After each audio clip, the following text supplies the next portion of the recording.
Good evening, everyone, and welcome to our Thursday evening refresher course for teachers. I'm joined by Luke Orban, our new MLA academic team manager. Okay. Evening, everybody. Welcome. And so we're going to be talking today about preparing students for Cambridge B1 and B2 writing exams. Let us know where you're joining us from. Where are you, Luke? In Worcester? I'm in Worcester, yeah, in the UK at the moment. Is it still really cold there? It's horrible and grey, yeah. No snow, though. No snow, no. I'm sure Naples is much nicer though.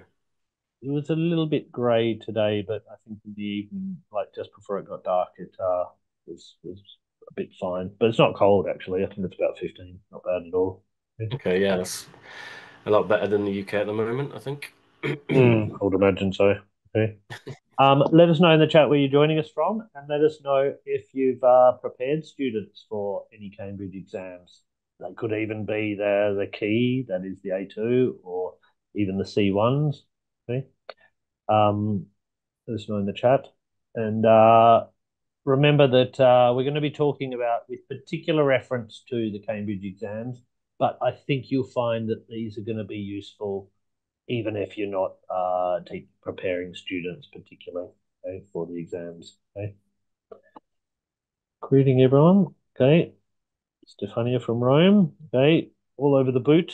Oh, even from Greece. Demetrius joining us from Greece. Okay. So we're just going to wait a little bit longer to let people join us, and then we're going to um, get going on preparing students for Cambridge B1, B2 writing exams. Remember that the writing exam is part of the Cambridge exam. So if we're talking about the B1, we're talking about it's known as preliminary or PET, and if we're talking about B2, it's known as first or first certificate. And we're going to be talking about those particularly, but you can use or pretty much all of these in any lessons that you're going to do. Okay, and to be honest, you can use them even as they are, even if you're not preparing students. A bit of writing never does anyone harm. Okay. If you've just joined us, Luke's here, and Luke is a new academic team member, and so he's going to be a bit more frequent on these webinars, hopefully in the future. Okay. Yeah, hopefully. Welcome, everybody. Be kind to him today. Please, I'm also a little bit ill, so yeah, be Yeah. extra nice. Okay. Just give it, let's say, one more minute, and then we'll get going. Okay. Let us know in the chat too if you've ever prepared people for these exams, or who knows, maybe even you've done them yourself. Okay. They are the most well, certainly the most recognised English exams in the world, the Cambridge suite, and I'd say the most popular are the B1 and B2. So we're going to be looking particularly at this. We've done webinars on other parts of the Cambridge exams before. So we've talked about speaking, we've talked about use of English, and I think we've talked about listening. So we've basically covered all the parts, the use of English and reading. So if you're interested, you can always find our webinars on the YouTube channel. You just Google MLA World on YouTube and you'll find it all. I think it's about time we started getting going. So Sounds good. let me just get this ready. Remember that you will receive a certificate of participation and a webinar handout in the next few days. It usually goes out the day after, so just give us 24 hours and it should be in your inbox, if not in your spam. Okay. So just check your spam, but feel free to email us at formazione@mlaworld.com and we'll get that back out to you. I know I've got a couple of names I've got to send it out to that I've just about. Okay. The handout, as always, will contain all the important information from this webinar, plus a load of useful links. And for this webinar, we've got a couple of worksheets that you can print off and use. Okay. Yeah, I think you're going to really find them useful. Anyway, let's get going. Okay. As I'm sure you know, writing is one of the four parts of the Cambridge B1 and the B2 exams. Okay? So we're going to be thinking today about how can we practice students' writing skills to improve their chances of getting a good result in the exams. Okay? We're going to be looking also at what are the common mistakes that students make in their English writing, um, looking at the particular forms that they ask students to write, focusing on essays and also articles and stories. Okay? We're going to look particularly at the questions and the formats of the Cambridge exam suite. But if you're joining us and you don't prepare students for Cambridge exams, don't worry. These are things that I'm sure you're going to be can use very easily in your classes at any level. Okay?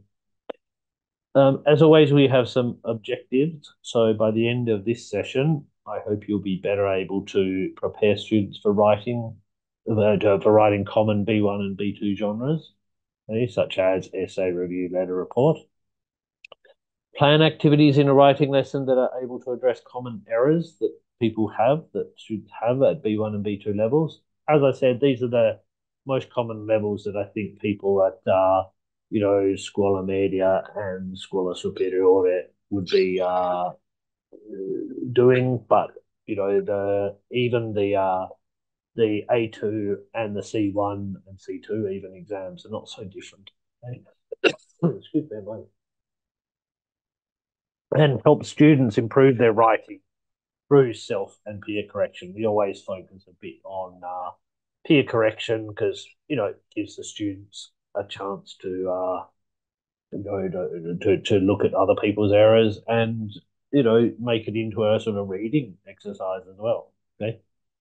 Anyway, I think it's best we get a quick look at what we're talking about when we're talking about the B1 and the B2 exams. So we're going to be talking about the four schools today because I would imagine they're going to be most of your students. These are exams that are it's the same level, so it's the same as the B1, which is not for schools, but it's focused a bit more on topics that would be more adapted to students of school age, whether it's middle or high school. It's two parts. It will be 45 minutes, this part of the exam. Obviously, there's other parts of the exam, but the writing is 45 minutes. Part one is a compulsory email. Okay, so the students are given a limit of about 100 words. I would say give or take 10 words, 15 words. Don't go less than 85 and don't go more than 105 because, that is a limit that they expect you to put that in. So it doesn't mean if you can write more, probably you shouldn't. Okay? You'll get something like this. Okay? Again, these are in the handout, but we're going to be looking at an email that you have to respond to. Okay. On it, there are some points there, as you can see. Great, explain, suggest, and tell Mrs. Lake. What this means is that you need to imagine, or students need to imagine that these are their notes and they have to include those points in particular. Best not to copy the language from those as well. So it's probably not best to respond to the first point with great, but say something like, it's fantastic that we can have a class party, okay, at the end of the year. Okay. Um, Part two, again, about 100 words, and you have the choice between an article and a story. Okay. As you can see, they give you a choice. So in part one, you must do the email, but in part two, you only have to do one of them, which would be either question two or question three, not both. Okay. They're both have the same value. Right? So as you can see, the article, they generally give you a question or a theme. And in fact, they give you a lot of the content of what you need to put in. Okay. Telling us what you find funny, who you enjoying laughing with. Do you think it's good to laugh a lot? Why? Okay. Remember that this is an article, so it will need a title. Sometimes they give you a title. Sometimes you can invent a title. Doesn't need to be particularly great, the title, as long as it just represents what's in there. Okay. Uh, in here we have question three, which is a story, and they generally give you either a sentence, the first sentence, the last sentence, or sometimes the title, which includes the theme of the story. Okay? Um, we'll look a bit more precisely at what you really need to put in these a bit later. Passing on to the first for schools, the B2. Okay, here we go to again. It's divided in two parts, which again is part one, part two, and part two has a choice. Okay, it's 80 minutes in total. And so we have part one, which is a compulsory essay. And again, we have a word limit of between 140 and 190 words. Again, I would say maybe not even go over more than five or under more than five. I always tell students that that limit is there to be followed. Okay, it's if you can't fit your writing into 190 words, or you can't make it go on for 140 words, then they're going to penalise you because that's it's a skill not to make it too long or not to make it too short. Okay? To be honest, I don't know if you could really answer the question in less than 140. And if you do more than 190, you're probably going to be repeating yourself a bit, okay? Not editing well enough. Okay. They give you an essay question, which the important part is that part on the notepad. Okay. So here we have some parents teach their children at home rather than sending them to school. Is this a good or bad thing for the children? Okay. And then we have 3 points. Okay. Having a parent as a teacher, making friends, and your own idea. Now, these are not options. You have to answer or include all of those 3 points, including 1 point that is neither one or two, but your own point. Okay? Um, remember that those are ways of approaching that main question about whether some parents teach their children at home rather than sending them to school. So we're talking about going to school or homeschooling. Okay. And you have to look at those. Okay. So those are aspects to consider. Okay. Part two is a bit broader than what you have in the B1. They give you a choice of 4 options. However, the options can be of several things. It could be an article, it could be an email or letter. Sometimes this might be a formal email or an informal email letter as well. In fact, generally they're a bit more emails now. Okay. Can be another essay, although it'll be a bit different. Sometimes they're a bit more on a something that you may have read. Okay? A review or a story. Again, they give you the option of a story. They will look a bit more closely at that a bit later. Okay?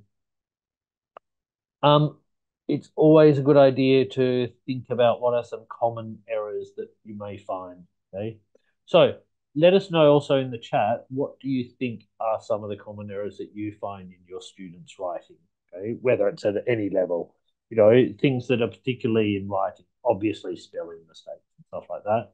Okay, but what sort of things do you have to repeat to your students when you get them to do writing? Okay, some things that I find when I assign writing to my students, and I prepare quite a few students for these Cambridge exams, is they often write these long, long sentences that just go on and on and on, introducing more and more clauses, like this one, just to serve to distract the reader until the aforementioned reader forgets what the sentence was trying to say, even if it was an important point, and just gives up trying to understand the original point. Okay, a bit of an exaggeration there, but I think we've all seen this, and I think it's an interference from Italian. In Italian, you can do this. In Italian, you can write long sentences with the relative clauses in them. Okay? But I think in English, it can cause problems if you start doing this. Okay? Using commas to connect sentences without supporting grammar. So commas are not just there to put two sentences together; they're to support some other vocabulary that is in there. Okay. Yep, okay, this is sort of what Carmela said. They use few linkers. So linkers are the things that really going to connect these. So things like despite, if, although, moreover, firstly, secondly. And those sort of words, I always find if there's a comma in the sentence, it needs to be supported by something else, whether it's despite at the beginning, or although at the beginning, or if at the beginning, or it's part of a list. Okay? But I just find so many students just say, I like playing tennis, comma, I play it twice a week. In English, that's two sentences. Okay, maybe you could say and. Okay, maybe you can even put some other forms in there, but it's not really one sentence connected by a comma. Um, Another thing I find is not answering the question completely. Okay, sometimes they get distracted and start talking about other topics. Sometimes they focus a bit more on answering one of those points rather than actually answering the main question. Remember, the points are there to support your main answer. Okay. In the limits, although the students might find that 190 words is a lot, it's actually not much to cover what they really need to do. So they don't really have time to digress. They give an example, they can give an example and go on. They don't really have enough time to explain the example or expand on it or give multiple examples. As I said, not obeying the word limit. Okay. B2 essay, I find it's difficult to fit into fewer than 190 words, but it must be done. Okay. And, if it means cutting out a sentence that they quite like, unfortunately, it must be done. Just the same as the word limit is the time limit. Okay, so although at the beginning you may not want to give, when you're first preparing students for their first essays or their first writing, you may not want to give them a particular time limit. You could give it them for homework or something.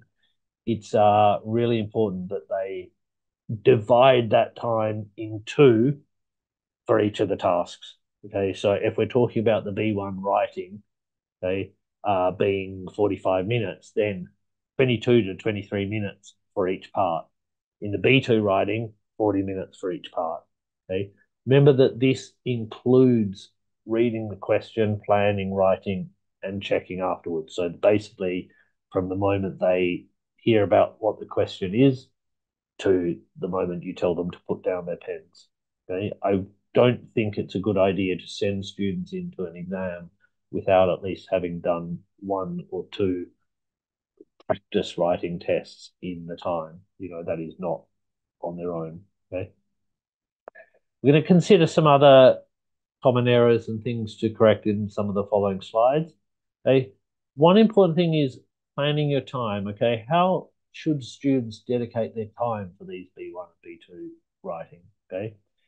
As I said, divide the total time in half, because even though they may find one part easier than the other, they may prefer to write stories and not really like essays. They still need to write both. They still have the same marks. And so divide exactly in half. In the exam, the examiner is not going to say half the time is left. You should go on to the second.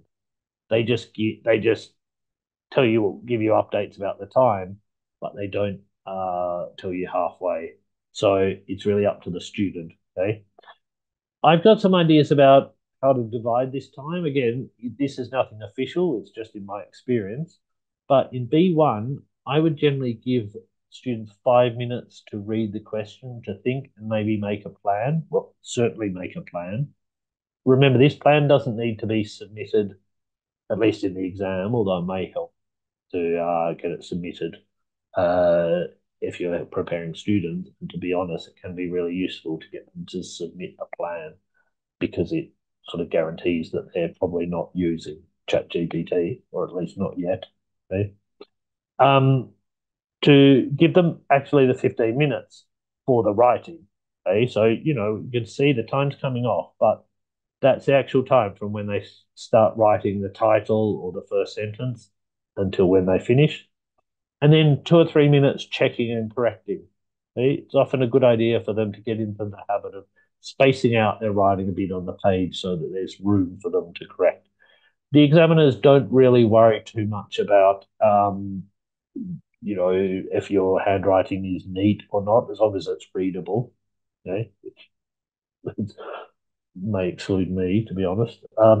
There is also the ones that the exams are also possible to be done on a computer. So, students quite often might find it easier just to do that. Okay. And in the B2, I would tend to give them 10 minutes before they actually start writing. Okay, 10 minutes because they need to consider it. Okay, consider all the points, think about maybe how the story is going to be, make a plan. Really, they need to make a plan at B2. I can always tell when an essay has been written without a plan, which is usually, to be honest. Okay. Remember that you could also go through and make these plans with the students first, or even first time they do it, give them a plan. 25 minutes for writing itself. Now, this is quite good for an essay. Often you're going to be talking about 5 paragraphs, an introduction, a conclusion, and 3 paragraphs, one for each point in the body. Okay? Not necessarily in the other parts, but you can make the paragraphs a bit longer if you have fewer paragraphs. But it gives you a good idea, 5 minutes per paragraph. And sometimes, to be honest, your concluding paragraphs can be a bit shorter. So you might even have a bit more time at the end, okay? Or time to make up. Okay. 5 minutes for checking and correcting. It's surprising how often students don't check their work. And when I go through it with them, they notice the errors even before me. It would be a real pity for them to submit work that they just haven't had time to check the errors in, right? Because even though they may be simple errors, they're still going to be noticed by the examiner. And, if it's not been checked, it means they haven't dedicated their time correctly. So making a plan is always important. I've in the handout, I've got this my writing plan, which will allow students to look at the formality, decide how many paragraphs, and actually write notes for each paragraph. These are sort of things that maybe you can give them the question, give them one of these, and they don't necessarily need to do it in 5 minutes, but it could be done. You could talk about it together, get them to do this for homework. Again, it should only take 5 to 10 minutes. And then the next day, go through and check it. And if you give them a tick at the bottom, then it means that go ahead, okay, you can start writing. If it's no, they've done something wrong. They haven't really planned it out well. Okay. So, as I said, the first 5 or 10 minutes of the writing task should be dedicated to reading the question, thinking about it, and making a plan. Okay. Um, they're not, they are kids. And to be honest, we're adults too, and we often don't make stuff ordered if we don't make a plan either. Okay. Some things to consider: the formality. If you're writing an essay or a formal letter or email, that is generally to someone you don't know, not a friend, not a colleague, not a classmate, okay, then it's going to be semi-formal. Okay, we'll look a little bit about what this means in a moment. Okay, semi-informal, so a little bit less formality, okay, for a review, an article, a story, and informal when you're writing to an email or a friend. To be honest, sometimes it's the informality that students find more difficult when they're writing, partly because what we might say is semi-informal Italian might actually translate a bit more into formal English. You're going to, as I said, get them to consider how many paragraphs. Okay? I don't think any writing that they should submit should have less than 3. So you're always going to have some sort of introduction, even for a story. You need to introduce the story, get them into it, okay? And some sort of conclusion. And I don't think you're just going to have time in the word limit, sorry, in the time limit and space in the word limit to do more than 5, for example, for an essay. Okay, and if you did, then they would, you're going to be starting writing uh, paragraphs that are too short. It's really important they write in paragraphs. Okay. Uh, think about what will each paragraph contain. Okay, so on this thing, I've given, an introduction, okay, maybe point one, point two of the letter, okay, start of the story, etc. Okay. Some practice activities, timed practice. As I said, we can get them to feel comfortable with that time. Again, it might be best to get them writing in their own time first, whether it's in their homework, or just give them a bit more time during the class. Okay, but you can ask, even get them at a moment's notice to write something. Maybe even something that you've covered. Okay, or even stuff about how they spent their last summer, okay, or what they're planning on doing next summer. Okay. Promote instant writing by dictating half a sentence, which the students have to complete quickly. Okay. So, for example, before I'm 30, I would like to. Okay. These are sort of things that you can get writing integrated into your lessons so that you don't stun everyone by saying, okay, today we're going to be writing an essay. Okay, and you can see everyone's eyes roll. Okay, whereas if you're doing these frequently, okay, get them just to write a sentence, get them to write a paragraph. Okay, write three don't sentences for a new school. Okay, the more they get used to this writing, the more comfortable they'll will be to doing more extended writing. Okay, pictures are great stimulation also.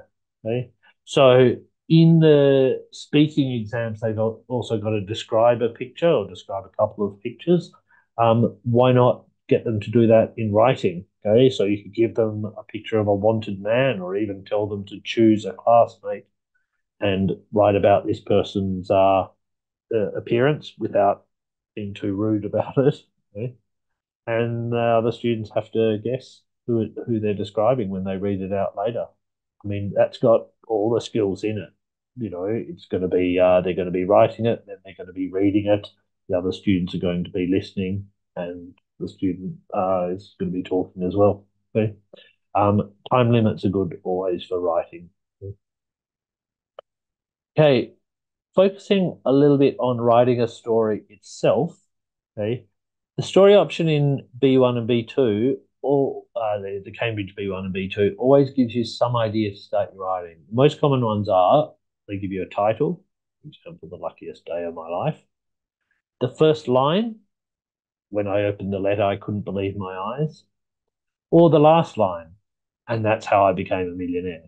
They're going to give you one of these. They're not going to give you all three.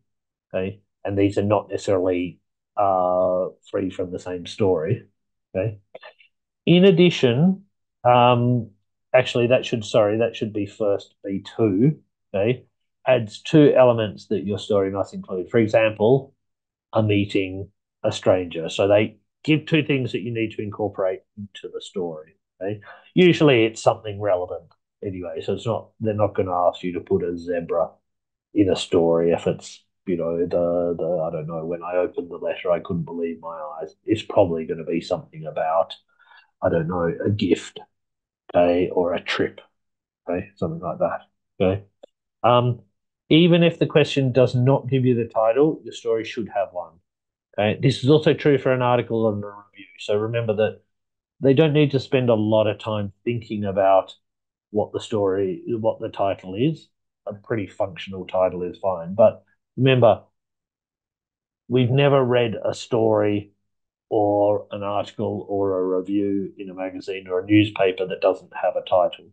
And so a title is part of this. Essay, no, because an essay is not something generally we're doing, you find in magazines or art or newspapers, although occasionally. What are the elements of a successful story? Okay, what are our examiners looking for in a story? Primarily, they're looking for a good use of narrative tenses. Let us know in the chat what these narrative tenses are. Okay, so let us know if you know what we're talking about when we're talking about narrative tenses. Okay, um, right in the chat, I'm going to go ahead. Okay, the most important, the most common, okay, although maybe not the most difficult, certainly not the most difficult, is the past simple. Okay, and in a story, you're generally going to have the important events told in the order that they happened in the past simple. I mean, this should be clear to students that if you just got ask them to describe what they did at the weekend or what they did yesterday, they'll say, I woke up at 7 o'clock, I had breakfast, and then I got dressed, etc. Okay. Those are going to be in the order they happen, and they're going to be the most important events. Okay. Um, well, looks like Maria Theresa has guessed them. Okay. Uh, we have the past continuous. So it's not enough to just tell a story in the past simple because it's not going to have enough color in it, in the sense that it's not going to be interesting enough. It's going to be a little bit like that description. I woke up, I got dressed. Look, it's not a story. It's telling us exactly what you did during the day. You need a little bit of past continuous for sort of background actions. So while I was walking down the street and I was listening to music, okay, I saw a man fall over in the street. Now, what's important? The man falling over. But what helps us picture it? Okay, picture me, my situation, okay, before this happened, the past continuous. Okay, and then the past perfect as well. Okay, so flashback events. Basically, when we're telling uh, something that happened, but it's not in the order. It didn't happen after the previous verb. It happened before the previous verb, or maybe even before several of the previous verbs. It's generally used for these sort of flashbacks and to reveal surprises. A lot of the questions for or the prompts for the stories ask you to start in the middle, and so therefore you have to go back and explain a little bit of it, and that's they're sort of asking you to do the past perfect. Okay? Time expressions, they're really looking for these sort of things like then or later, or 1 hour later, 2 days before, the next thing that happened was. Okay? Adverbs. We use adverbs in stories to make them seem more interesting. Suddenly, immediately, unfortunately. Often at the beginning of sentences, obviously you can use adverbs also relating to the verbs themselves, quickly. Okay? And obviously, should go without saying, but you can always encourage students, maybe even give them a simple story and see if they can put some more adverbs or change some adverbs. Okay. Extreme adjectives. Okay. So not just big, but they can say huge or enormous. Not just good, but delicious about food, or fantastic or amazing. Okay. So these sort of things that grab us. Okay? I always tell students to put in to write about colors. If you're gonna, if I talk about a car stopped next to me, it's much easier to picture it if I'm talking about a big red car, okay, or a small black car, rather than just a car. It's much more easy to imagine. Okay? Um, they don't need to go overboard on the adjectives, but the a few less common adjectives really makes it more interesting. One idea that I've used a few times with my students is an emoji story. Okay? To get students interested in writing these stories, why not give them some engaging prompts? I think we looked at this in one of the Halloween webinars we did as well. We did a Halloween emoji story. But again, you get this in the handout. Okay? Emojis can be used as an inspiration for a story. Okay? If you're using Word, okay, on your computer, if you press the Windows key, yeah, this one, not sure what you're doing, but uh, and full stop, it will give you a selection of emojis. They're probably not as many as you'll find on your phone, but otherwise you could always copy and paste them from a chat if you open WhatsApp, for example, on your desktop. Okay, 5 emojis should probably be enough.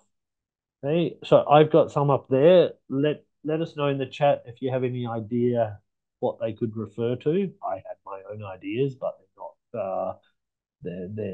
They're certainly ambiguous, and anyone should be able to put their own interpretation on them. Okay, um, Dividing up the story should also make it easier. So I've divided it up so that they've got an introductory paragraph, probably two paragraphs for the main part, so that even though it's one big space, it should be divided into two. Even a story should be paragraphs. First one really should answer where were you, what were you doing? In general, they're probably going to ask you to write it in the first person. Okay. Um, Next one, what happened, and then obviously what happened then. Okay. So it can be divided into two paragraphs. And general, some sort of conclusion. We're not expecting a great short story. Okay, these are sort of stories that they can use their creativity. Okay, and I think giving them the emojis, and also as you can see on this one, the student otherwise could even make their own emojis. Okay, so those are just some suggestions. If they wanted to do their own, they could. We're talking when I have those one, two, three, four, five, they just need to choose one of those. They don't need to write all of them in the story. So each one is its own story. Okay? And I think it's sort of, students, it's surprising how much students or young people nowadays, even us, use emojis to tell a story basically in our texts. So, I'm sure you're going to get students involved by doing that. Maybe they can send a few emojis to a classmate, and that classmate has to write the story. Um, Writing an article is we have this article here, for example, my closest friend. The aim of an article is to grab the reader's interest from the beginning and hold it until the end. So we've got to think about how can students do this. Okay? Most article questions really give students a lot of information on how to answer. As you can see on the question on the prompt on the left, okay, it has all this. It has the title, my closest friend, has where did you meet him or her, how long have you known him or her, what influences he or she had on your life. To be honest, it's really easy. Okay, you obviously the student has to give the content, but they really know what they're going to be talking about, and probably in that order too. Okay. One way to answer the question is to use this format. Again, it's not the only way, and as I've said, as I really want to emphasize, these are just things that I find work. Doing it differently is fine as well. But sometimes it's best to start with this, and then the students, as they get more comfortable, can experiment with other ways. Okay. I often find the first paragraph is you introduce the topic. Okay. Instead of start talking about Simon, my best friend, you talk about friendship itself. Okay, so if I were going to do this, I would start with something like, friendship really means a lot to me. When I have bad times or when I have good times, it's always better if I'm with my friends. Okay, and my closest friend is Simon. Okay, so that gives you a paragraph that draws you into the topic without starting with the most important fact, okay, the name. Okay. Then you could start to answer the question itself, okay? The ones that are in the article in the prompt, okay? I generally say in the second paragraph, try to give some objective facts. So, how long did where did you meet him or her? How long have you known him or her? How old? The same class. Excuse me. Okay. Then in the third paragraph, you can move on to the more emotional, subjective aspects. Okay. What influences she or he had on your life? Maybe give an example. Conclusion, to be honest, in an article is maybe less important. Okay.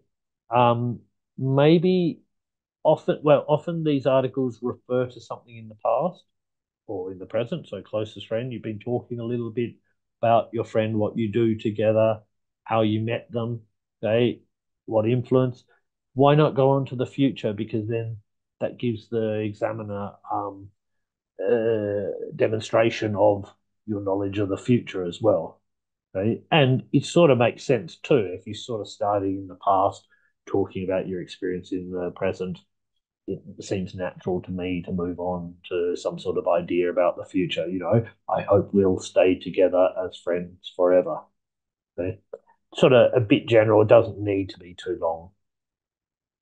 This is, to be honest, very similar in a review too. I think an article and a review are very similar. That I would imagine, if you're going to talk about have to review a restaurant, as you may have to in the C2 in the B2 exam, they you might start with saying, about how you like eating out and how you like going to restaurants quite often, and then finish, but one restaurant I particularly liked recently was the name of the restaurant. Next paragraph, you could actually talk about where it is, what type of food it is. Third paragraph, give your impressions a bit more. What you liked about it, the service, the food itself, what dishes you ate. And then in the conclusion, whether you would recommend it to people. Okay. Thinking about how you can grab readers' attention, they ask the reader rhetorical questions. Have you ever, well, I have. In fact, have you ever had a friend that means everything to you? Well, I have. Okay.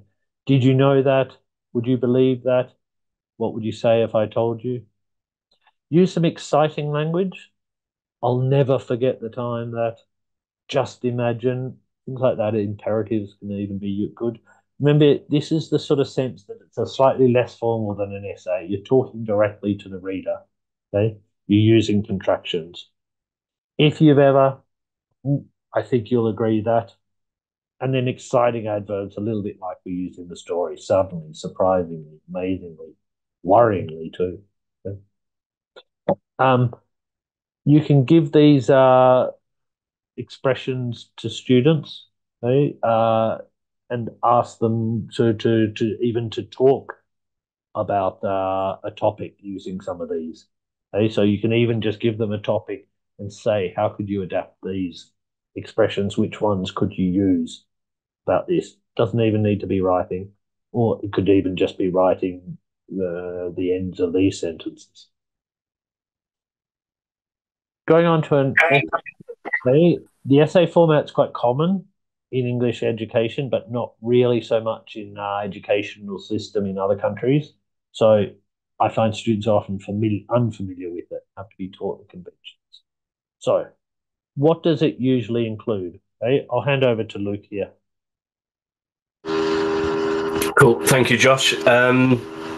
Tough act to follow, but yeah, I'll be discussing a few slides on essay writing, guys. So as Josh said, essay writing in English education is fairly common. Um, so what structures do we use when when we write essays? Sorry. So if Josh, if you want to click and reveal some of them, this list is by no way exhaustive. So logical organization divided into paragraphs again, full words and not contractions, a conclusion, which is very important in an essay, which differentiates it from maybe an article or a story. Next one, Josh, please.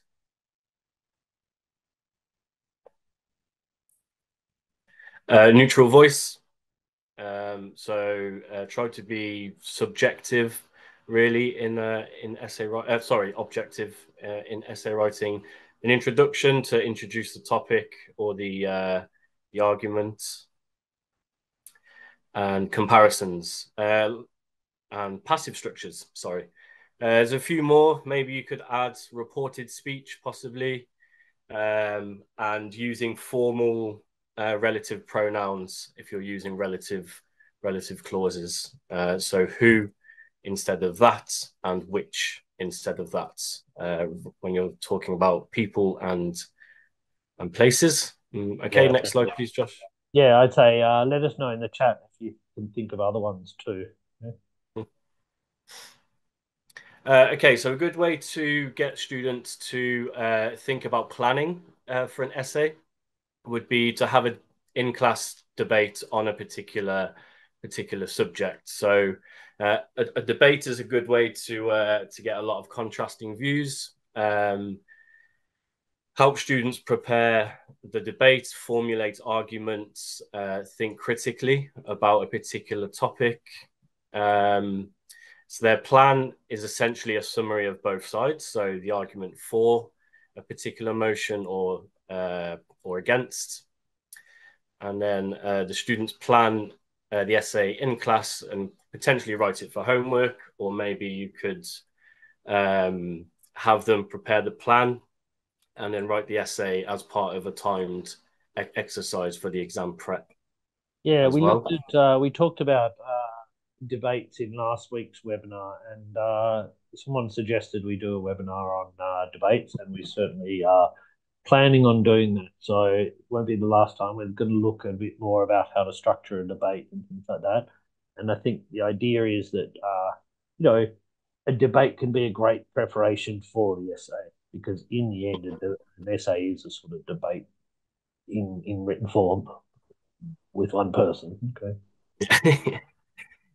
Yeah, so this the procedure just to follow on how to set the class up for a debate. Like Josh said, we will go into this in another webinar in more detail, but a typical essay question, which you can see on the right-hand side.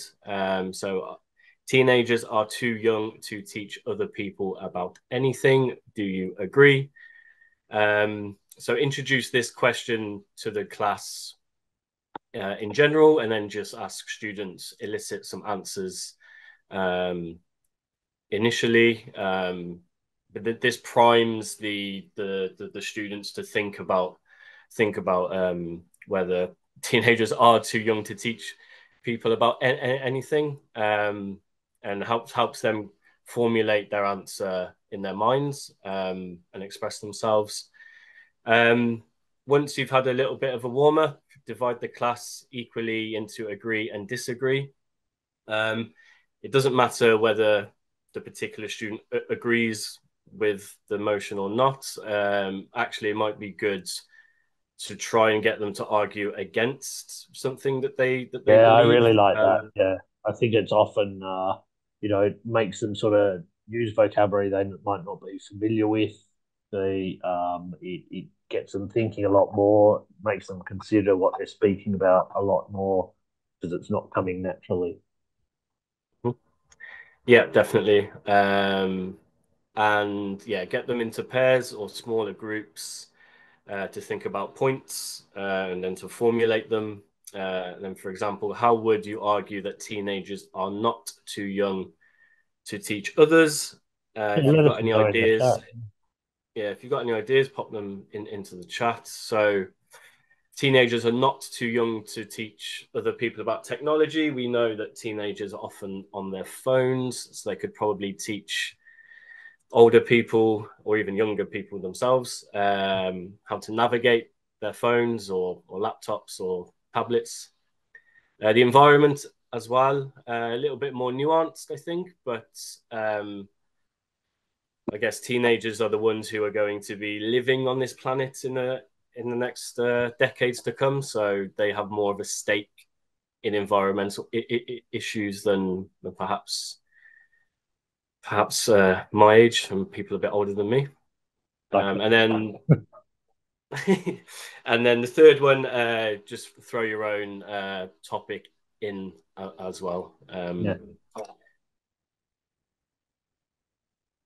Okay, so as I said briefly earlier, so to reorganize the groups depends on the class population. If you have a smaller class, you could just have, say, if you have a class of 10, you can just have for and against, and just have the five from each team taking it in turns to argue their specific point. But if you have a larger class, maybe just split them into smaller groups, pairs, arguing for and against. And then you can monitor each group, wander around the classroom, taking notes on good points or points that are creative, points that come up in multiple discussions, and then bring it back in together as a whole class. highlight the points which were made in maybe in multiple groups, highlight creative points, and the most important points really. And if you want to add a bit of competition into it, you can declare a winner, although this might cause some further debates.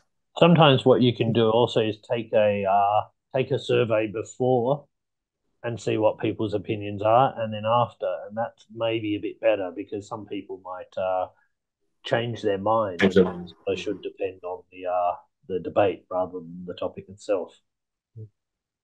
Yep. As I said, we'll sort of concentrate a bit more on this in a future webinar on debates. Okay, and then this one is just kind of this slide, sorry, is just kind of reevaluating what I've just mentioned. So the writing down of the arguments for and against helps them plan the essay. So one thing they could do is write a sentence for each point that they're going to mention that is accurate and shows a good range of vocab and or grammar. So we have teenagers being able to teach people things in the affirmative here. So they can recall things better than adults because they've had the education more recently. And then against the motion is that while teenagers are generally familiar with how to use technology, their understanding is superficial when it comes to making repairs. So teenagers can navigate phones and laptops, but can they tell you what a microchip does in a laptop? Probably not. And then, as mentioned before, you can once you've reviewed the plans, they can write their essay, and this can be done in another lesson or as homework. Yeah, I think it So can this, be good that sort of, students often might find it easier to talk about these issues before they get writing. So, you can draw it out for a few lessons. No? yeah, and it definitely helps kind of structure the essay. So you have an introduction, Mm. maybe an arguments for the motion as one paragraph, the arguments against the motion for the next paragraph, and then a conclusion at the end. So it helps formulate ideas, critical thinking, and the structure of the essay itself. Yeah. So I think that's all I'm going to be speaking about today. So I'll pass you back to Josh. Some other ideas that you can do. Thanks, Luke. Some other ideas to do in class are writing as a collaborative task. This sort of helps students develop confidence in their writing. Okay? Often they think they have nothing to say or they don't have the imagination, but working together, they can draw on other people's ideas and even just sort of get distracted a bit. Okay? Some examples, in this activity, students will co-construct a story and enjoy working together. This can be done at any level. Okay? Students sit in circles. Each student will need a piece of paper and something to write with. Dictate a sentence and ask students to continue the story by writing one sentence and passing on the piece of paper. Okay? There's a lot of these writing games, such as story reconstruction activities, where the students have to build up a story from a set of pictures. Okay, these can be sometimes done even as you can even get a comic and take out the words from it. We actually had a webinar a while ago about using comics in classroom, and you can do those with the empty comics, so they could build the story from what they can see. Okay? Um, it can, in groups, students are given parts of a cut up story or email and they have to put it in the correct order. I mean, it's not a writing activity, but it gets them thinking about how to develop an argument. Okay. Um, you can also use these future email websites, which there's one here and also in the handout, okay, which allows people to write emails to themselves and it'll be delivered at a specific time in the future. So they could write emails to their future selves, which will actually be delivered. It will come back to you. Okay? Um, it's it's good to sort of, they might not have a motive to write an email to another person, so they find it a bit hard. So, get them to write that. Obviously, it's going to be informal. Okay? Um, some ways of correction too, whether it's you correcting or getting students to do peer correction, okay, is always really important. Okay. it's important that they think of these errors constructively. So you're not just crossing something out or just saying too many errors, but showing them where the errors are and what types of errors they are. Okay. One way is to have students correct their own. Okay. A common tool for this is a correction code. Um, in the next slide, let me know what you think each symbol represents. We're running a bit over time, so I'm going to go through these quite quickly. Okay. So we have these here. So, for example, uncomfortable, okay, would be a spelling error. So these are sort of notes. The code at the left is what you could write next to each error. Okay. Battle of Hastings happened in 1066. Tense. Okay. We have a punctuation one there, missing an apostrophe. Okay. A missing word, an expensive city. Um, Grammar in general. Okay. Here you can have actually not all errors, but encouragement too. Really good. Okay. Um, Wrong word. Okay. So vocabulary, they've used a word that needs to be replaced by another. Okay. A linker needed, like I said before. Okay. I met Victoria and she told me about it, or and then, okay, or so she told me about it. Okay. Um, Subject verb agreement. Okay, you don't have you've got a plural instead of a singular. Okay. A wow word. Okay, a wow word. So a little smiley there indicates you're really impressed by that word. Okay, that's a word that you didn't expect them to know or to be able to use well. And you can even do this without the smiley, not a frowning, but like a level when they, think of a wow word, make me smile, okay? Instead of just using this um sort of bland, nice vocabulary, okay? Why don't they say fantastic or interesting or okay?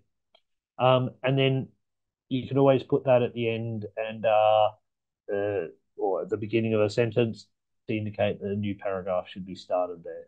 Okay. This code is in the handout, so you can distribute that. Okay. Stefania asks if we can have the slides. So yeah, you're certainly gonna all the information and a lot more is in the handout. Okay. This code's a suggestion. You can make your own, you can add, or maybe not all of them are appropriate. Okay.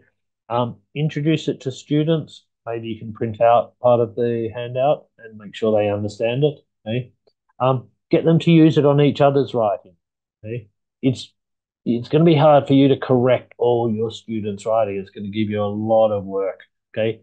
Why not get students to do it? And that way they'll be a bit more familiar with the errors that they're going to be making as well. Okay, and they can look out for those. Okay.